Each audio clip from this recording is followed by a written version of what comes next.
கர்த்தருடைய பரிசுத்த நாமம் மகிமைப்படுவதாக. ஆசீர்வதிக்கப்பட்டதான் என்ற இந்த காலை வேளை, ஓய்வு நாளின் காலை வேளையில தெய்வ சமூகத்தில் ஒரு மனதோடு இந்த காலை வேளை கூடி வர கர்த்தர் கிருபை தந்தார். தேவனுக்கே மகிமை உண்டாவதாக. இன்று இந்த காலை வேளை முதல் பகுதியாக ஜெபத்தோடு ஒரு பாடல் பிள்ளைகள் பாடின பின்பு தொடர்ந்து கர்த்தருடைய வார்த்தைக்கு நேராய் கடந்து போக கிறிஸ்து இயேசுவுக்குள் விரும்புகிறேன். தொடர்ந்து நாம் தெய்வ சமூகத்தில் இருக்கிற இடங்களில் கண்களை மூடி தலைகளை தாழ்த்தி தெய்வ சமூகத்தில் ஜெபிப்போம். பரிசுத்த ஆவியானுடைய கிருபையும் இரக்கமும் தேவ நிறைவும் தேவனுடைய வழி நடத்திலும் ஆவி ஆத்மா சரீரத்தில் வெளிப்பட ஒப்பு கொடுப்போம், ஸ்தோத்தரிப்போம், ஜெபிப்போம். இந்த நிமிஷம் வரை பாதுகாத்த பராமரித்த தேவனுக்கு நன்றி செலுத்தி எத்தனையோ கிராமங்கள், எத்தனையோ மாவட்டங்கள், எத்தனையோ மாநிலங்கள், எத்தனையோ ராஜ்யங்கள், ஏறக்குறைய அகில உலகமும் துக்கத்திலும் வேதனையிலும் துன்பத்திலும் துயர் அலையிலும் சிக்கி தவிக்கும் போது இந்த கொள்ளை நோயினால் பாதிக்கப்பட்டு தனிமைப்படுத்தப்பட்டு மரணத்துக்குட்பட்டு வேதனையிலும் தவிப்பிலும் இருக்கிறதான ஜீவிதங்களுக்கு ஆறுதலும் தேர்தலும் சமாதானமும் கர்த்தர் தானம் செய்வாராக. ஜீவனோடு இருக்கிற நாம் கர்த்தரை துதித்து கர்த்தரை மைமைப்படுத்துவோம், கர்த்தரை உயர்த்துவோம். எங்கள் அன்பும் இரக்கமும் நிறைந்த பரிசுத்த ஆவியானவரே, ஆசீர்வதிக்கப்பட்ட இந்த காலை வேளைக்காய் நன்றி. உம்முடைய சமூகத்தில் நாங்கள் ஒருமித்து உம்முடைய பாதபீடத்தில் இருக்கிறோம். தம்முடைய பிள்ளைகளை பாதுகாத்தீர், பராமரித்தீர், சுகம் பலன் ஆரோக்கியத்தை தந்தீர்.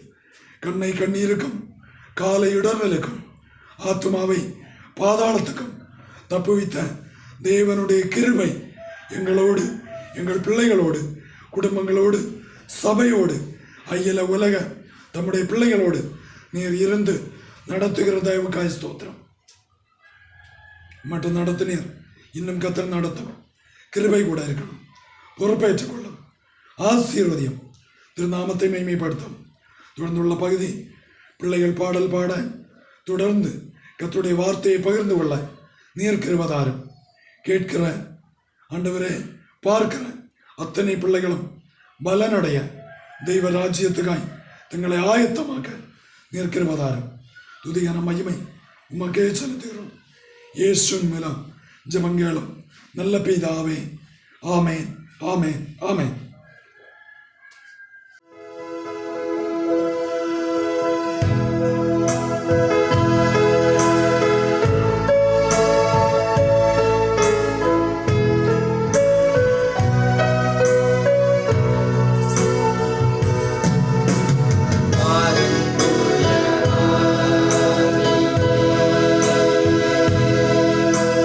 வசனத்தை ஆகித்தீரோ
பாடல் பகுதியை ஆசீர்வைத்து உமக்கு நன்றி.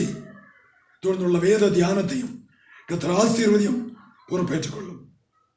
தொடர்ந்து கர்த்தருடைய வார்த்தைக்கு நேராய் கடந்து போவோம். கர்த்தர் நமக்கு உதவி செய்வாராக. லூக்கா சுவிசேஷம் 12ஆம் அதிகாரம் அதனுடைய 4வது வேத வசனத்தை வாசித்து கர்த்தருடைய வார்த்தைக்கு நேராய் கடந்து போவோம். கர்த்தர் உதவி செய்வாராக.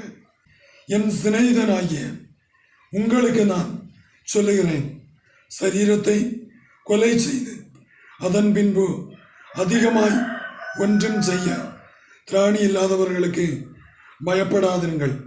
கர்த்தருடைய பரிசுத்த நாமம் மகிமைப்படுவதாக. சரீரத்தை கொல்லுகிறவனுக்கு பயப்பட வேண்டாம், ஆத்துமாவை குறித்து உத்தரவாதத்துவம் உள்ள சர்வ வல்லமை உள்ள தேவனுக்கு பயப்பட வேண்டும். இதை குறித்து கழிந்த நாட்களில் உபாகமத்தின் புஸ்தகம் 6ஆம் அதிகாரத்தை மையமாக வைத்து ஆண்டவர் சொன்ன ஒரு எச்சரிப்பின் சப்தத்தை உங்களோடு பகிர்ந்து கொள்ள தியானிக்க கர்த்தர் கிருபை தந்தார். இன்று இந்த காலை வேளை உபாகம புஸ்தகம் 5ஆம் அதிகாரம் அதிலே இருந்து சில வேத வசனங்களை உங்களுக்கு நினைப்பூட்டி அதிலிருந்து சில வார்த்தைகளை பகிர்ந்து கொண்டு ஜெபிக்கலாம் என்று சொல்லி விரும்புகிறேன். அருமையான தெய்வ ஜனமே, இந்த காலை வேளை கர்த்தருடைய வார்த்தைக்கும் கர்த்தருடைய வசனத்துக்கும் முக்கியத்துவம் கொடுப்போம். காரணம், சரீரம் மரணத்துக்குரியது, ஆத்துமா நித்தியத்துக்குரியது. இந்த ஆத்துமாவை பாதுகாக்க வேண்டும் என்றால் ஒரு ஊழியக்காரர் என்ன செய்ய வேண்டும், விசுவாசிகள் என்ன செய்ய வேண்டும், அதைத்தான் இந்த காலை வேளை. அதோடு ஒரு குடும்பம் என்ன செய்ய வேண்டும், குடும்பத்தினுடைய சந்ததி ஆகிய பிள்ளைகள் என்ன செய்ய வேண்டும், அதை இன்று காலை வேளை வேதத்திலிருந்து உங்களோடு பகிர்ந்து கொள்ள கிறிஸ்து இயேசுவுக்குள் விரும்புகிறேன்.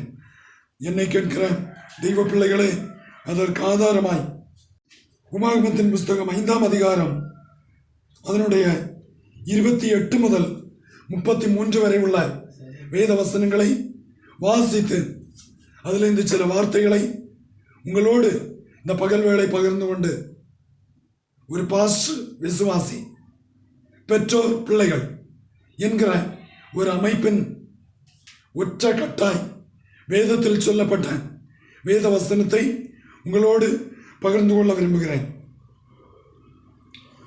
நீங்கள் என்னோடு பேசுகையில் கர்த்தர் உங்கள் வார்த்தைகளை கேட்டு, கர்த்தர் என்னை நோக்கி, இந்த ஜனங்கள் உன்னோடு சொன்ன வார்த்தைகளை கேட்டேன், அவர்கள் சொன்னது எல்லாம் நன்றாய் சொன்னார்கள், அவர்களும் அவர்கள் பிள்ளைகளும் என்றென்றைக்கும் நன்றாயிருக்கும்படி அவர்கள் எந்நாளும் எனக்கு பயந்து என் கற்பனைகளை எல்லாம் கை கொள்ளுவதற்கேற்ற இருதயம் அவர்களுக்கு இருந்தால் நலமாயிருக்கும். நீ போய் உங்கள் கூடாரங்களுக்கு திரும்பி போங்கள் என்று அவர்களுக்கு சொல். நீயோ இங்கே என்னிடத்தில் நில். நான் அவர்களுக்கு சுதந்திரமாக கொடுக்கும் தேசத்தில் அவர்கள் செய்யும்படி நீ அவைகளுக்கு போதிக்க வேண்டிய சகல கற்பனைகளையும் கட்டளைகளையும் நியாயங்களையும் உனக்கு சொல்லுவேன் என்றார். உங்கள் தேவனாகிய கர்த்தர் உங்களுக்கு கற்பித்தபடியே செய்ய சமாதானமாயிருங்கள். வலதுபுறம் இடதுபுறம் சாயாதிருப்பீர்களாக. நீங்கள் சுதந்திரிக்கும் தேசத்திலே பிழைத்து சுகித்து நீடித்திருக்கும்படி உங்கள் தேவனாகிய கர்த்தர் உங்களுக்கு விதித்த வழிகளில் எல்லாவற்றிலும் நடக்க கடவீர்கள். ஸ்தோத்திரம். மோசேயோடு ஜனங்கள் சொல்லப்பட்ட காரியமும் தேவன் மோசேயோடு சொல்லப்பட்ட காரியத்தையும் இங்கே தெளிவாய் பார்க்கிறோம். அதற்கு முன்பதாய் அதிலே 2 வார்த்தைகளை கூட வாசித்து வார்த்தைக்கு நேராய் கடந்து போக விரும்புகிறேன்.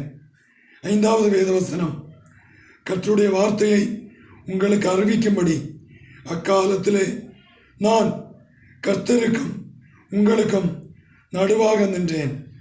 நீங்கள் அக்கினிக்கு பயந்து மலையில் ஏறாமல் இருந்தீர்கள்.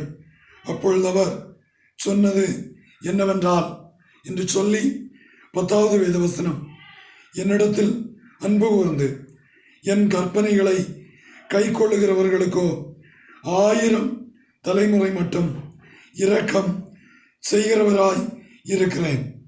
16வது வசனம், உன் தேவனாகிய கர்த்தர் உனக்கு கொடுக்கிற தேசத்திலே உன் நாட்கள் நீடித்திருப்பதற்கும் நீ நன்றாயிருப்பதற்கும் உன் தேவனாகிய கர்த்தர் உனக்கு கட்டளையிட்டபடியே உன் தாயையும் உன் தகப்பனையும் கனம் பண்ணுவாயாக.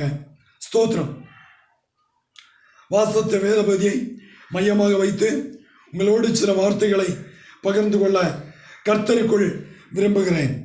5ஆம் வசனம், கர்த்தருடைய வார்த்தையை உங்களுக்கு அறிவிக்கும்படி அக்காலத்திலே நான் கர்த்தருக்கும் உங்களுக்கும் நடுவாக நின்றேன். ஒரு ஊழியக்காரருடைய பொறுப்பு உணர்வை அல்லது சரீர பிரகாரமான மரணத்திலே இருந்தும் நித்திய ஜீவனுக்கு நேராய் வழிகாட்டுவதற்கு தேவன் தெரிந்து கொண்ட ஒரு பாத்திரம் அல்லது தேவன் தெரிந்து கொண்ட ஒரு உபகரணம் கர்த்தருடைய ஊழியக்காரன். மனுஷனுக்கும் தேவனுக்கும் நடுவாக நிற்கிற ஒரு வேலைதான் கர்த்தருடைய ஊழியம் செய்கிற ஊழியக்காரருடைய பொறுப்புணர்வு. இந்த காலை வேளை ஊழியக்காரர்களை நிஸ்சாரமாய், ஊழியக்காரர்களை அற்பமாய், ஊழியக்காரர்களை தேவைக்காக மாத்திரம் உபயோகப்படுத்தி புறம் தள்ளுகிற அருமையான தெய்வஜனனே, இந்த காலை வேளை ஒரு ஊழியக்காரனுடைய பொறுப்பு என்ன? இங்கே ஆண்டவர் சொல்லுகிறார், மனுஷனுக்கும் தேவனுக்கும் நடுவாக நிற்கிற ஒரு வேலை. காரணம் என்ன? மனுஷன் செய்கிற தப்பிதங்களுக்காக, மனுஷன் செய்கிற வீராப்புக்காக, மனுஷன் செய்கிற எதிர்மறையான செயலுக்காக, மனுஷன் செய்கிற இரகசிய பதிவிடைக்காக தேவன் மனுஷனுக்காக திறப்பிலே நிற்க ஒரு மனுஷனை தேடினேன், ஒருவனையும் காணேன் என்று சொல்லி எசேக்கியேல் தீர்க்கதரிசி எச்சரித்து சொல்லுகிறார். மோசே சொல்லுகிறார், உங்களுக்கும் தேவனுக்கும் நடுவாக நான் நின்றேன்.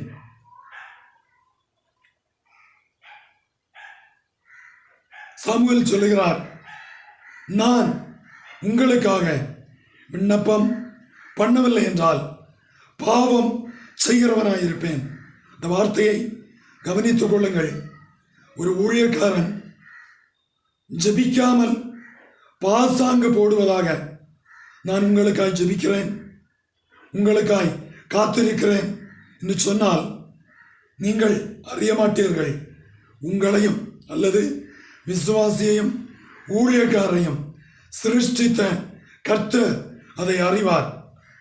ஆகையால் என்னை கேட்கிற கர்த்தருடைய பிள்ளைகளே, கர்த்தருக்கு பயந்து கர்த்தருடைய ஊழியக்காரர்களுக்கு கட்டுப்பட்டு அல்லது கீழ்ப்படிந்து அடங்கி இருந்து கர்த்தரை ஆராதிக்க வேண்டும்.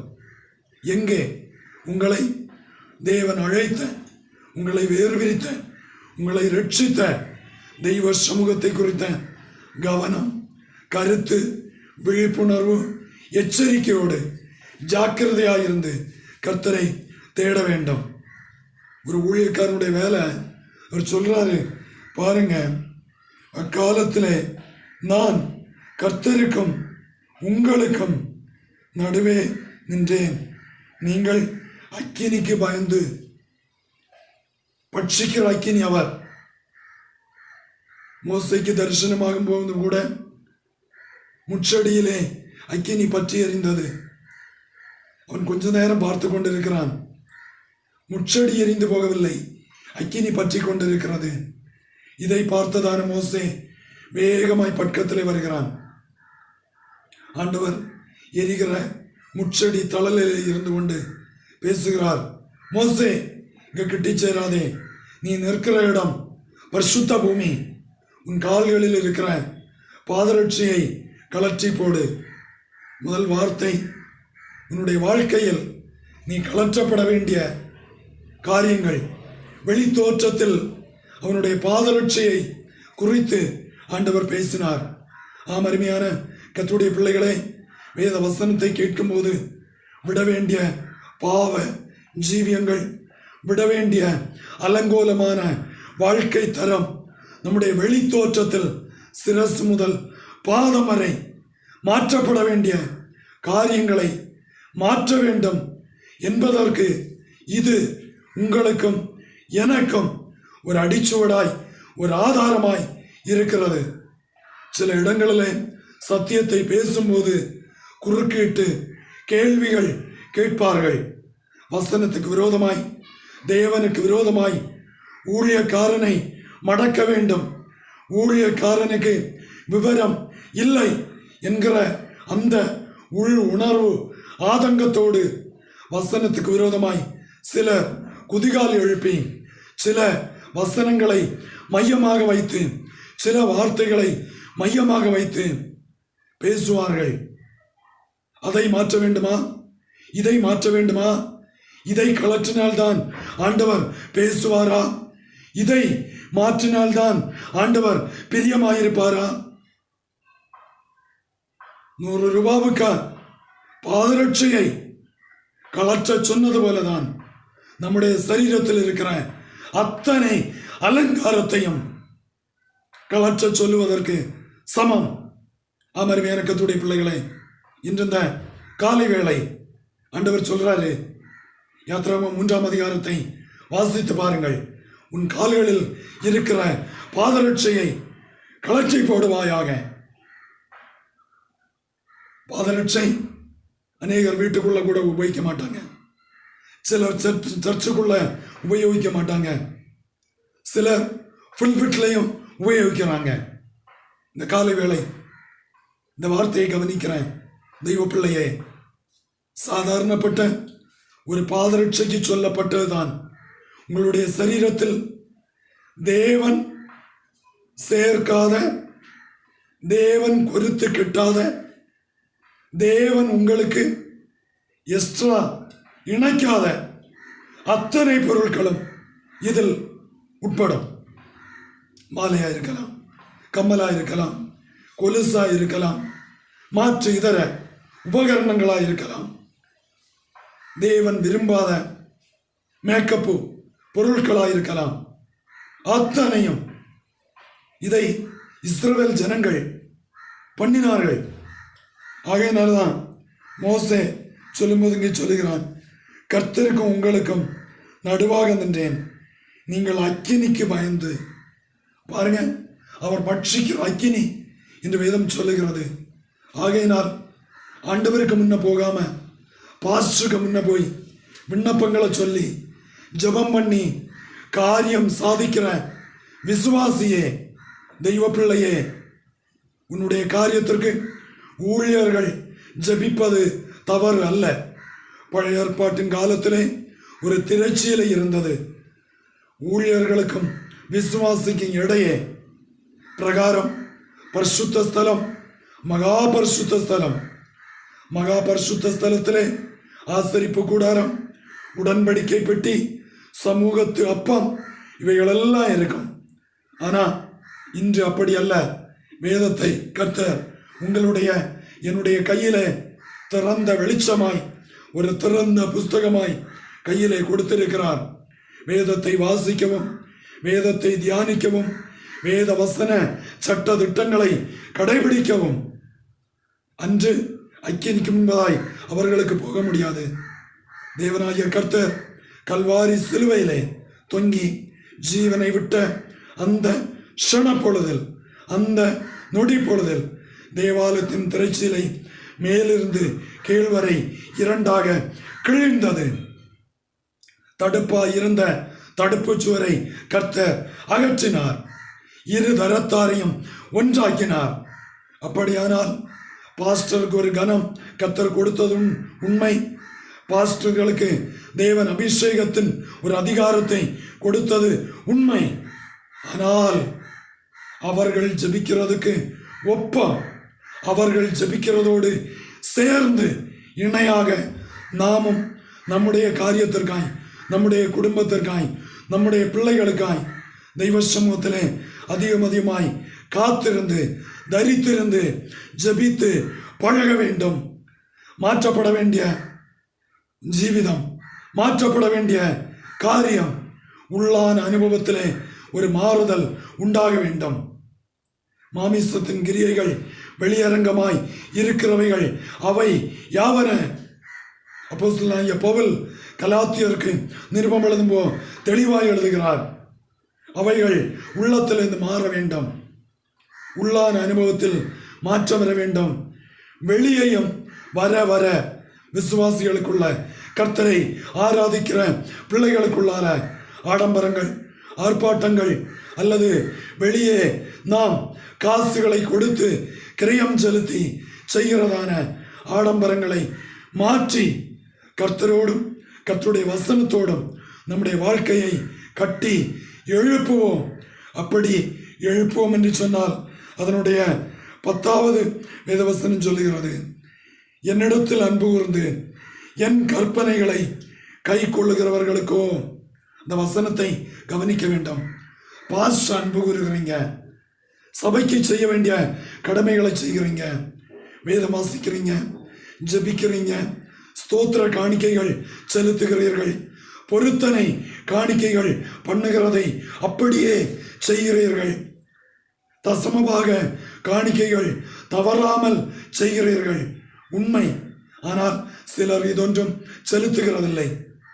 அது வேத வசனத்தின்படி கர்த்தருடைய நாமத்தில் செலுத்துகிற பிள்ளைகளுக்காய் ஸ்தோத்திரம். மற்றவர்கள் சிலர் கேள்வி கேட்பாங்க, இது கண்டிப்பா செலுத்த வேண்டுமா? கர்த்தர் ஆயுசும் ஆரோக்கியம் தரும்போது வசனத்திற்கு ஊழிய அபிவிருத்திக்கு கர்த்தருடைய நாம மகிமைக்கு அதை செய்ய வேண்டும் என்று வேதத்தில் ஆதாரங்கள் உண்டு. நான் இந்த பகுதி நம்முடைய டாபிக் அதல்ல. ஆனாலும் இங்கே சொல்லுகிற பாருங்க, என்னிடத்தில் அன்பு கூர்ந்து, யாரிடத்தில்? ஏசப்பாவினிடத்தில் அன்பு கூர்ந்து என் கற்பனைகளை கை கொள்ளுகிறவர்களுக்கோ. அவருடைய கற்பனை, கட்டளை, அவருடைய அன்பின் போதனை இதெல்லாம் வசனத்துக்கு உட்பட்டது.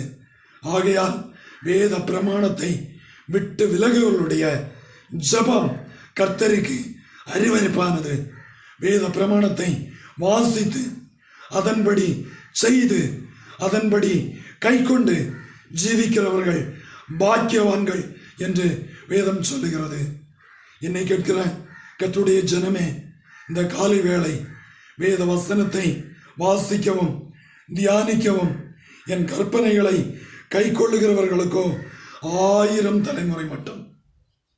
நீங்க இன்னைக்கு பிரயாசப்பட்டு சேர்த்து வைக்கிறது உங்க பிள்ளைகளுக்கு உபயோகப்படும், பிள்ளைகளின் பிள்ளைகளுக்கு உபயோகப்படும். ஆனா சில பிள்ளைகளே தாய் தகப்பன் கஷ்டப்பட்டு கடின உழைப்புழைத்து சரியாய் புசியாதபடி, தூங்காதபடி, அயராது உள்நாடுகளிலே வெளிநாடுகளிலே எனக்கு, என்னுடைய குடும்பத்திற்கு, பிள்ளைகளுக்கு என்று சொல்லி பிரயாசப்பட்டதை வீண் அடிக்கிற, அதை வீண் செலவு செய்கிற, நாசப்படுத்துகிற, நஷ்டப்படுத்துகிற சில பிள்ளைகள் உண்டு. ஆனால் நாம் துக்கப்பட்டு வேதனைப்பட்டு அங்கலாய்ப்போம். எல்லாம் நாசமானதே, எல்லாம் நஷ்டப்படுத்தினானே, எல்லாம் நஷ்டப்படுத்தினார்களே, நாம் ஆசீர்வாதமாய் இருப்பதற்கல்லவா இதையெல்லாம் சேர்த்து வைத்தேன், இப்படி ஆயிற்றே என்று வெளியே சொல்லாம இருதயம் உடைக்கப்பட்டு குமுறப்பட்டு இந்த நாட்களில் சிலருக்கு மருத்துவமனை வழியாய் வீண் செலவுகளாகும், சிலருக்கு காவல்துறை நீதிமன்றத்தின் வழியாய் வீண் செலவுகளாகும், சிலருக்கு எப்படி செலவாகுது என்று தெரியாமலே ஒன்றொன்றாய் வரவுக்கு மிஞ்சின செலவுகளில் அப்படியே இழந்து போகும். சிலருக்கு ஓசியா தீர்க்கதரிசியிலே சொல்லப்பட்டது போல பொத்தலான பையிலே போடுகிறது போல வீணாய் போய் கொண்டிருக்கும். இந்த காலை வேளை வேத வசன சட்டதிட்டங்களை கடைபிடித்து வாராவாரம் கணக்கு பார்க்க வேண்டியவர்கள் வாராவாரம் கணக்கு பார்க்கணும். தொழிலே எவ்வளவு வருகிறது, நான் எவ்வளவு செலவு செய்கிறேன். மாதா மாதம் கணக்கு பார்க்க வேண்டிய பிள்ளைகள் மாதா மாதம் கணக்கு பார்க்க வேண்டும். எவ்வளவு செலவு வருகிறது, எவ்வளவு வருமானம் வருகிறது, எவ்வளவு செலவாக்குகிறேன். வரவுக்கு ஏற்றபடி அல்லது சூழ்நிலைக்கு ஏற்றபடி வீணடிப்பதற்கல்ல, வரவுக்கு ஏற்றபடி வரவையும் செலவையும் அதை சரி பங்காய் அல்ல, வரவில் இருந்தும் செலவை குறைத்து வரவில் இருந்தும் செலவை இன்னும் நெருக்கமாய் ஒடுக்கமாய் செலவு செய்து இப்படிப்பட்ட கஷ்டகாலம், ஊரடங்கு காலம், தொழில் செய்ய முடியாத காலகட்டங்கள் அல்லது திடீரென்று சொல்லி ஒரு வியாதி, ஒரு பலவீனம், சில மாதங்கள் வேலை செய்யக்கூடாதபடி சரீரத்தில் பாதிக்கப்பட்டால் நாம் சேமித்து வைத்தால் அந்த சூழ்நிலையில் நமக்கு அது உபயோகப்படும். ஆகையால் காசுகளை நிர்வீசரமாய் செயல்படுத்துகிற, காசுகளை நிசாரம் போல் இன்று வந்தது போல் நாளைக்கும் வரும் என்று சொல்லுகிற உணர்வோடு வீணெடுத்து கொண்டிருக்கிற ஆத்மாவே, நீ தேவனுடைய வசனத்திற்கும் அவருடைய சட்டத்திட்டத்திற்கும் அதை கடைபிடிக்க வேண்டும். இங்கே சொல்லுகிறது, நீ என்னிடத்தில் அன்பு கூர்ந்து என் கற்பனைகளை கை கொள்ளுகிறவர்களுக்கோ 1000 தலைமுறை நாம் சேர்த்து வைத்தால் 1-2 தலைமுறைக்கு உபயோகப்படும். 1 ஏக்கர் பூமி இருந்தால் 2 பிள்ளைகள் 50-50 சென்று கொடுக்கலாம். அதை அந்த பிள்ளைகளுக்கு பங்கிடும்போது ஒரு குடும்பத்திற்கு 2 பிள்ளைகளானால் 25 சென்று வீதம் வரும்.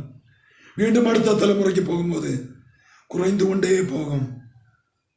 நாம் சேர்க்கிறது இப்படி இருக்கிற பூமி பகுக்கப்படும்போது குறைந்து கொண்டு போகும். ஆனால் ஆண்டவர் சொல்றாரு, அருமையான தெய்வ பிள்ளையே, எவ்வளோ அன்பாய் ஆண்டவர் பேசுகிறார். நீ என்னுடைய கற்பனையை என்னிடத்தில் அன்பு கூர்ந்து நீ ஆண்டவரை அன்பு கூறுவாயானால், மனுஷன் அன்பு கூர்ந்தால் புறக்கணிப்பார்கள், வேதனைப்படுத்துவார்கள், சந்தர்ப்பம் பார்த்து உன்னை தள்ளிவிடுவார்கள், ஒதுக்குவார்கள். இன்றைக்கு கூட வேதனையோடு இருக்கலாம். குடும்பத்தை சார்ந்தவர்கள் எவ்வளவு உயர்ந்தவர்கள், எவ்வளவு மேன்மை உள்ளவர்கள், எவ்வளவோ அதிகாரம் படைத்தவர்கள், எவ்வளவோ ஆஸ்தி ஐஸ்வர்யம் பணம் படைத்தவர்கள் சுபிட்சமாயிருக்கும் போது நீங்கள் ஒருவேளை ஆகாரத்திற்கு, ஒருவேளை காரியங்களை நிர்வகிக்க காசுக்கு துக்கப்பட்டு கொண்டிருக்கலாம். அவர் உங்களை விசாரிக்கிறவர் ஆனபடியால் உங்கள் கவலைகளை எல்லாம் அவர் மேல் வைத்துவிட்டு கர்த்தரை நோக்கி பாருங்க. கரைகிற காக்கை குஞ்சுக்கு போஷிப்பிக்கிற தெய்வம் உங்களையும் என்னையும் போஷிப்பிக்கிற, ஏழை எளிய பிள்ளைகளை போஷிப்பிக்கிற கர்த்தர் மாறாதவராயிருக்கிறார். அவர் சொல்றாரு, 1000 தலைமுறைக்கு இரக்கம் செய்கிறவராயிருக்கிறேன். இந்த காலை வேளை 1000 தலைமுறைக்கு இரக்கம் செய்கிற அந்த கர்த்தரை நீங்களும் நானும் நோக்கி பார்த்து அந்த கர்த்தருடைய சமூகத்தில் தரித்திருப்போமானால் அவர் உங்களை ஆசீர்வதித்து பெருகச் செய்து உங்களுக்கு உதவி செய்ய அவர் வல்லவராயிருக்கிறார். ஆகையால் இன்று இந்த காலை வேளை இரக்கம் செய்கிற தேவனிடத்தில் தேவனுடைய இரக்கத்துக்காக காத்திருப்போம். ஆகையால் தான் இந்த 2 வேத வசனங்களையும் மேற்கோளிட்டு உங்களுக்கு காண்பித்தேன். முழுமையாய் இந்த பகுதியை வேதத்திலிருந்து வியாக்கியானம் பண்ண விருப்பம் உண்டு. இதுபோல் நமக்கு தொடர்ந்து வாய்ப்புகள் வரும்போது நான் உங்களுக்கு பகிர்ந்து கொள்கிறேன். யாத்ராகமம் 20ஆம் அதிகாரத்தையும் உபாகமம் 5ஆம் அதிகாரத்தையும் வாசித்தால் 2ம் பின்னி பிணைந்து இருக்கிறது. அருமையான கர்த்தருடைய பிள்ளைகளே, தேவன் கொடுத்த கட்டளை, தேவன் கொடுத்த நியாய பிரமாணம் சொல்லப்பட்டிருக்கும் போது இங்கே அதனுடைய 28 முதல் வேத வசனத்தில் அங்கே சொல்லுகிறது, நீங்கள் என்னோடு பேசுகையில் கர்த்தர் உங்கள் வார்த்தைகளை கேட்டு, கர்த்தர் என்னை நோக்கி, இந்த ஜனங்கள் உன்னோடு சொன்ன வார்த்தைகளை கேட்டேன், அவர்கள் சொன்னது எல்லாம் நன்றாய் சொன்னார்கள். செய்தியினுடைய கருப்பொருளுக்கு நேராய் கடந்து வர விரும்புகிறேன். ஒரு விசுவாசி ஒரு பாஸ்டரோடு பேசும்போது எப்படி பேச வேண்டும் என்று அன்றைக்கு மக்கள் மோசையோடு எப்படி பேசினார்கள் என்று ஆண்டவர் சாட்சி கொடுக்கிறார். ஆண்டவர் எப்படி சாட்சி கொடுக்கிறார் பாருங்க. அவர்கள் உன்னோட சொன்ன வார்த்தைகளை கேட்டேன். மனுஷன், மண்ணான மனுஷன், உங்களுக்கு முன்னால் இருக்கிற ஊழியக்காரனாகிய நான் ஒரு மண்ணான மனுஷன். நீங்கள் என்னோடு பேசும்போது நான் என்னுடைய இருதயம் துக்கமான அனுபவத்தில் இருந்தால் எல்லாவற்றையும் என்னால் புரிந்து கொள்ள முடியாது. திருப்பி நான் சந்தோஷமா இருக்கிறேன், நீங்கள் உங்களுடைய இருதயத்தின் வியாகுலங்களை சொன்னால் எல்லாவற்றையும் என்னால் புரிந்து கொள்ள முடியாது. ஆனால் கூர்ந்து கவனித்து தலை அசைத்து ஜெபிக்கலாம், கர்த்தருடைய பாதத்தில் இருப்போம். இதற்கு பரிகாரம் இரவு பகல் ஜெபம், இதற்கு பரிகாரம் உபவாச ஜெபம், இதற்கு பரிகாரம் உங்கள் சீர்கேட்டை விட்டு திரும்ப வேண்டும், இதற்கு பரிகாரம் குறை கூறுதலை விட்டு திரும்ப வேண்டும், இதற்கு பரிகாரம் எல்லா மனுஷனிடத்திலும் முகம் கோணி அல்லது காயின் ஆபேல் தன்னுடைய சகோதரனை கண்டு முகநாடி வேறுபட்டது போல முகநாடியை வேறுபடுத்துவதும் எரிஞ்சு விழுகிற அந்த சுபாவமும் தவறு. இதே போல அடுக்கிட்டு போனா அநேக வார்த்தைகள் உங்களுடைய பின்மாற்றத்தை ஒன்று திருப்ப வேண்டும், ஆதியில் செய்த கிரியையில் திரும்ப வேண்டும், இன்னும் கள்ள தீர்க்கதரிசிக்கு செவி சாய்க்கிற வார்த்தையை விட்டு திரும்ப வேண்டும். இப்படி நிறைய காரியம் சொல்லலாம்.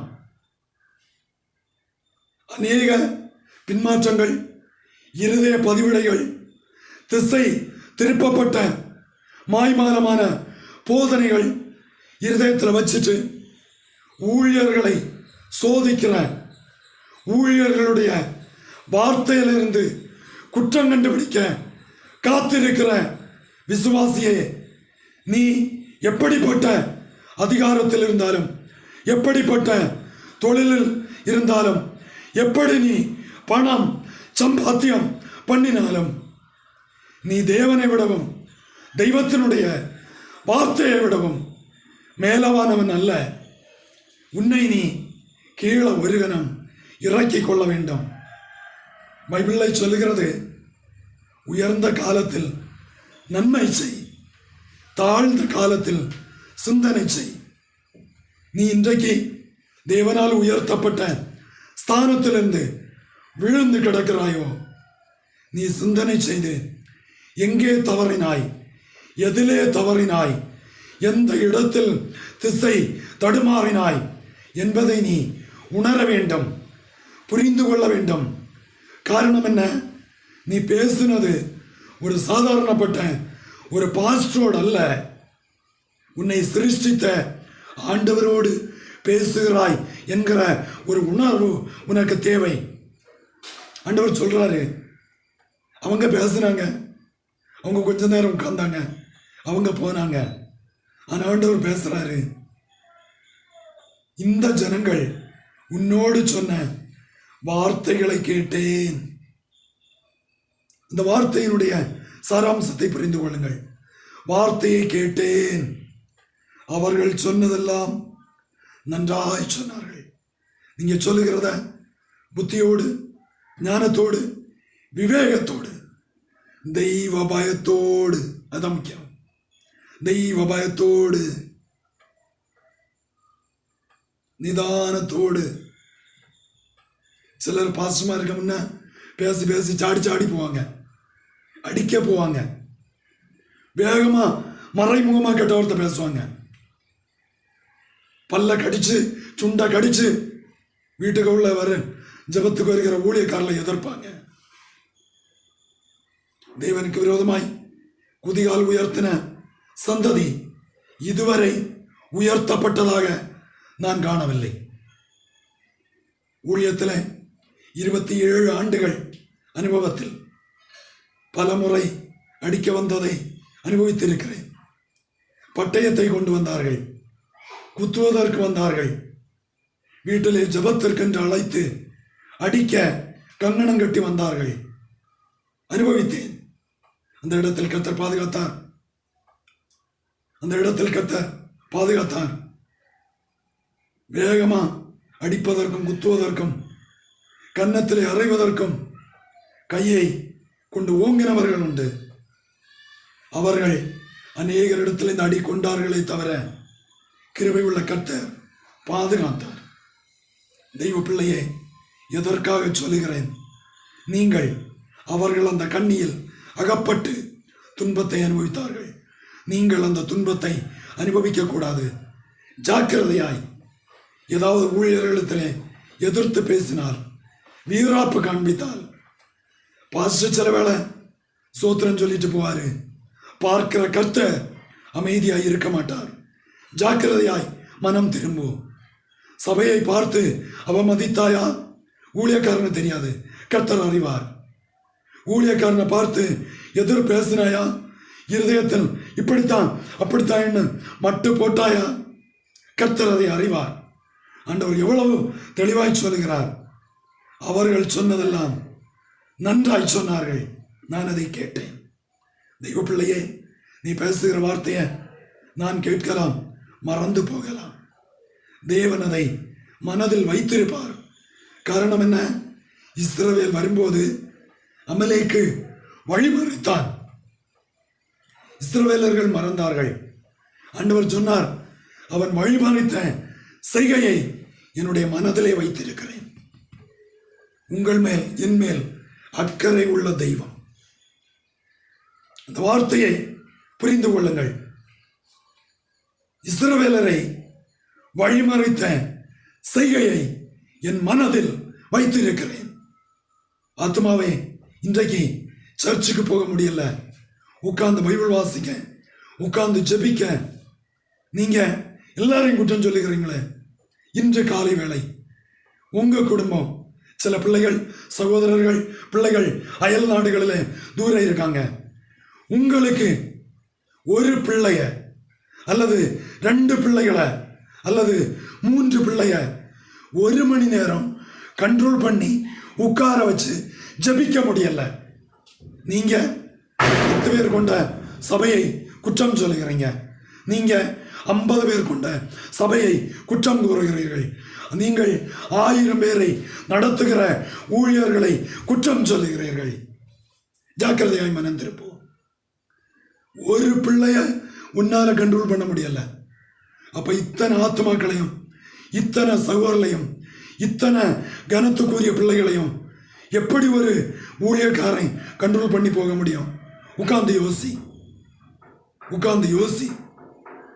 ஆண்டவர் சொல்றாரு, அவர்கள் சொன்னதெல்லாம் நன்றாய் சொன்னார்கள். நீ சொல்லுகிற வார்த்தை ஆண்டவர் கவனிக்கிறார்.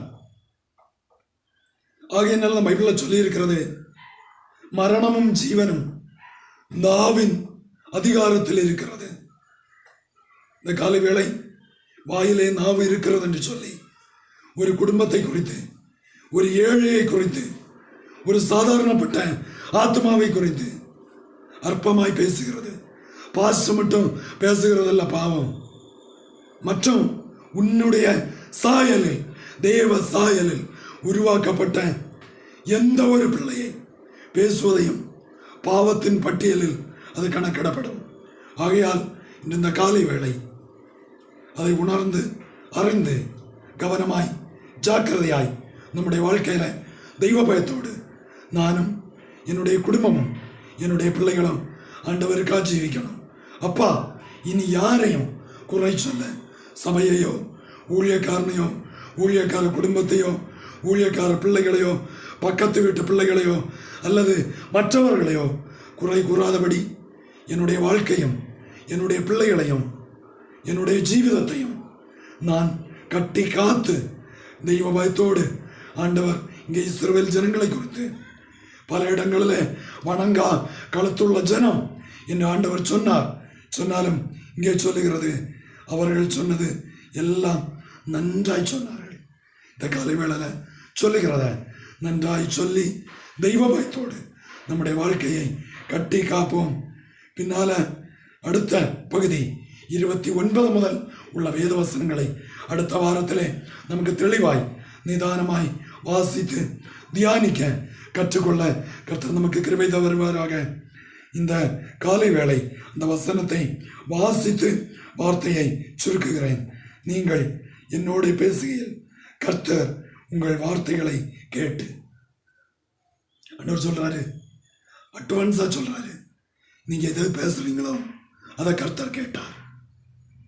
விவாகம் நடத்தும் போது பாஸ்டர்ஸ் சொல்லுவாங்க, பிள்ளைகள் சொன்னதை நாமும் கேட்டோம், சபை கேட்டது, கர்த்தரும் கேட்டிருக்கிறார், இதற்கு நாம் எல்லாரும் சாட்சிகள் என்ற அந்த உடன்படிக்கை வார்த்தையை சொல்வார்கள். அதே போல மோசே சொல்றாரு, உங்கள் வார்த்தைகளை கேட்டு கர்த்தர் என்னை நோக்கி, இந்த ஜனங்கள் உன்னோடு சொன்ன வார்த்தைகளை கேட்டேன், அவர்கள் சொன்னதெல்லாம் நன்றாய் சொன்னார்கள். சொல்லுகிற வார்த்தையை புத்தியோடு ஞானத்தோடு விவேகத்தோடு தெய்வ பயத்தோடு பேசுவோம். யாரிடத்தில் பேசுகிறோம் என்கிற ஒரு உள் உணர்வு நமக்கு தேவை. வேலைக்காரனோடு பேசும்போது நாம் தெளிவாய் பேசுகிறோம், ஒரு அதிகாரியோடு பேசும்போது தெளிவாய் பேசுகிறோம், மனைவியோடு பேசும்போது தெளிவாய் பேசுகிறோம், புருஷனோடு பேசும்போது தெளிவாய் பேசுகிறோம், பிள்ளைகளோடு பேசும்போது தெளிவாய் பேசுகிறோம், பக்கத்து வீட்டில் பேசும்போது தெளிவாய் பேசுகிறோம். உணர்வு இருக்கிறது. அவர்கள் யார், அவர்கள் எப்படிப்பட்டவர்கள் என்று உணர்வு இருக்கிறது. ஒரு ஊழியக்காரனோடும் தெய்வ சமூகத்திலும் பேசும்போது எப்படி பேசுகிறீர்கள்? நிர்விசாரமாய் பேசுகிறீர்களா, இல்லை ஜாக்கிரதையாய் பேசுகிறீர்களா? அந்த உணர்வோடு பேசுங்கள். அப்படி பேசினால் அதன் பலன் என்ன? அடுத்த வாரத்தில் தொடர்ந்து தியானிப்போம். கர்த்தர் இன்னும் இந்த பகல் வேளை இந்த வார்த்தைகளால் ஒவ்வொருவரையும் ஆசீர்வதிப்பாராக. ஆமென். கண்களை மூடுவோம், ஜெபிப்போம். துதிக்கு பாத்திரராய் இருக்கிற பரிசுத்த ஆவியானவரே, நீர் தந்த நல்ல வார்த்தைக்காய் ஸ்தோத்திரம். இந்த வசனத்தின்படி